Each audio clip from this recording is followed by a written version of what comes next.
Right, we're here at Cambridge for Brecon Farms, and I must say the Tab Trot, or the Tab Trot, and the Betcha slot race. And Coxie's joining me, Jonny Cox and Pinseeker. Firstly, mate, congratulations. Thanks for joining me, and congratulations. Yeah, no, it's all good, mate. Obviously we sort of snuck in the back door a little bit, but I think he showed last week that he's, probably deserves a slot anyway. But no, it's going to be a good race, and probably a niggly draw, but it is what it is.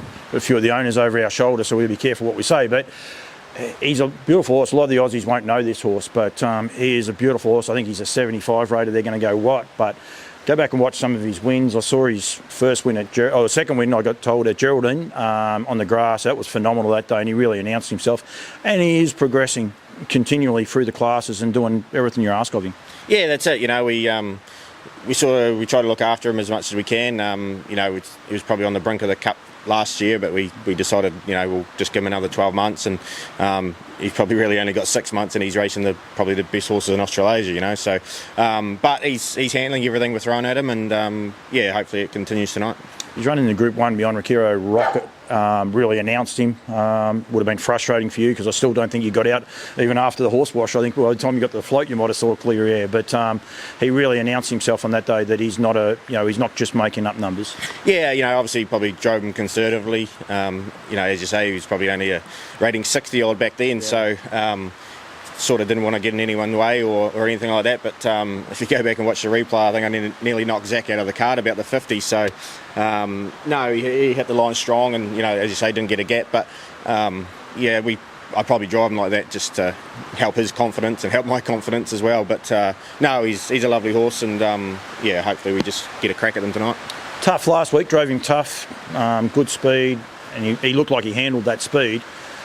That Group 1 race comes off speed, so what is the best way to drive him? Well, I'm not real sure. He can sort of do a bit of both. It definitely wasn't our plan to drive him like that last week. There was less gate speed than I really thought, and obviously we end up parked and nobody moved, probably thinking about this week as well. But he was probably flat at the 300, and to his credit, he kept digging in and kept fighting, and obviously them two that beat him are super horses and had super runs. So the Rakiro Rocket was super. He'd done a lot of work out of the gate, but we sat parked on a New Zealand record really. So he stuck to his guns and tried hard. So it doesn't seem to have taken too much out of him this week. He's come through it pretty well, and just like I said, a niggly draw tonight, but we'll just have to see what happens. Geraldine was on the grass. It was a beautiful day, but he was on the grass. I don't know how that stacks up, but he looks like a horse that would handle any sort of track. This track tonight might be sloppy. Will that worry you? I don't think so. I don't think we've had a start on a wet track, but like you say, the grasses can be similar, and nothing else really seems to worry him. And he's camera shy too. Yeah. No, he's a cool horse, and he's always been a lovely horse to deal with. But the track's going to be the same for everyone, but hopefully we can paddle our way through it. Yeah. What do you do tonight? Do you try and chance your arm? Do you see what happens?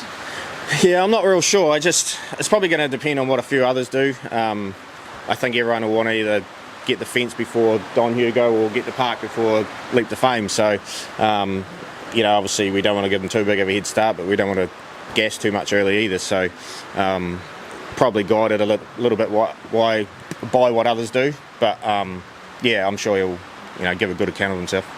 So it's a brilliant race. It's a brilliant field. It must be great.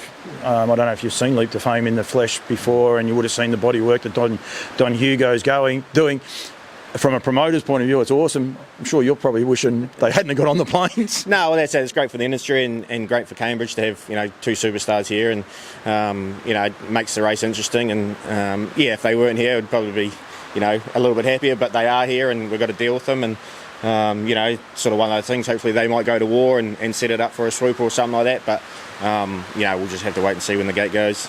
Yeah, absolutely. Coxie, well done. I'll let you go. You're only just in the picture. He's more in the picture, but that's okay. It should be more about him anyway. The owners are here. They're going to talk golf and a few other things. So, I'll let you go, mate. But I think, firstly, congratulations making the field. And I think he's a terrific horse, and I want a lot of the Aussies to start following him. Hopefully he might end up over in Aussie, with you, not staying over there either. Well done. Good luck tonight, mate. Cheers, mate. How'd you go? Did that get you in the head?